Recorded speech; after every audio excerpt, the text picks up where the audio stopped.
High, welcome to my channel Santosh station. আমি সঞ্জিত। তো friends, finally সেই দিনটা চলে এসছে যেটার জন্য অপেক্ষা করছিলাম। তুফান সিনেমার অফিসিয়াল পোস্টার এসছে। তো তুফান সিনেমার এটা সেকেন্ড লুক বলতে পারেন। প্রথমে একটা ফার্স্ট লুক এসেছিল। তো এই লুকটা আমার কাছে কেমন লেগেছে? লাইটটা ডিস্টার্ব করছে।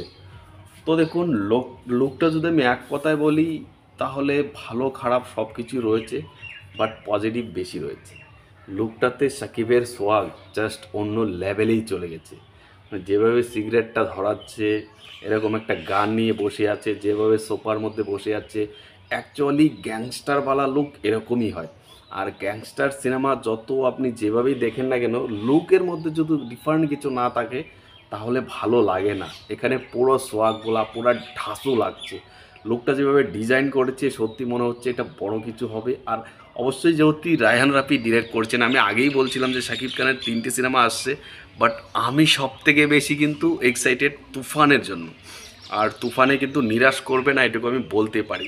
এখন অনেকেই বলতে পারেন এটা কিন্তু জিতের চেঙ্গিসের পোস্টার থেকে ইন্সপায়ার। তো এই ব্যাপারটা আমি একটু ক্লিয়ার করি। হ্যাঁ, দেখতে কিন্তু চেঙ্গিসের লুকের মতোই লাগছে, বাট আরও একটা জিনিস আপনাদেরকে থামিয়ে দিই। যখন চেঙ্গিস সিনেমার ফার্স্ট লুক এসেছিল বা চেঙ্গিস সিনেমার লুক এসেছিল, তখন অনেকেই সেটা বলেছিল যে কেজিএফের নকল বা কেজিএফ থেকে ইন্সপায়ার হয়ে এসছে।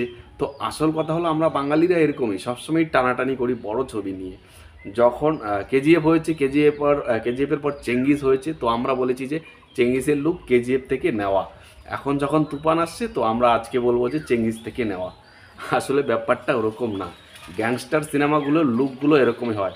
আগের দিনের কোট থাকবে, শার্ট থাকবে, ইন করা থাকবে, এই ধরনের লুকই ভাই। এখানে আপনি যদি সিমিলারিটি খুঁজেন তাহলে মানে বিশ্বাস করুন, এগুলো বোকামি ছাড়া আর কিছু না। আমি তো বলবো আপনারা চোখ বন্ধ করে এই পোস্টারের প্রশংসা করুন। দাসু হয়েছে একদম, মানে গ্যাংস্টারওয়ালা লুক যেরকম লাগা দরকার। আর শাকিবকে দারুণ লাগছে লম্বা চুলে। হ্যাঁ, চেঙ্গিজেও জিতের এরকম চুল ছিল, বাট প্যান্স কাট ছিল, এখানে সেটা নেই। তো আমার আমার কাছে পোস্টারটা দারুণ লেগেছে। এক কথা বলতে পারেন যে এটা যদি আমি রেটিং করি তাহলে আউট অফ 5 আমি 4.4 দেবো। আমার কাছে দারুণ লেগেছে। আর এই সাকিবের তুফান সিনেমা তুফান বইয়ে দেবে বক্স অফিসে। আরও একটা ব্যাপার রয়েছে, এখানে যদি যিশু সত্যি সত্যি ভিলেন হয়, যেটা শোনা যাচ্ছে যে যিশু ভিলেন, তাহলে যিশু ভার্সেস সাকিব ভাই। আর যিশুর একটা লুক আসবে, সেটার জন্য অপেক্ষা করছি। যখন যিশুর লুকটা আসবে, ওহ, পুরো একদম রগড়ে দেবে। আর মিমি তো রয়েছেই। তো আমার কাছে এই লুকটা দারুণ লেগেছে, দারুণের থেকেও দারুণ লেগেছে। আমি কপি ইন্সপায়ার ওসবে বিশ্বাসী না। আপনাদের কি মনে হয় কমেন্টে জানান। টাটা।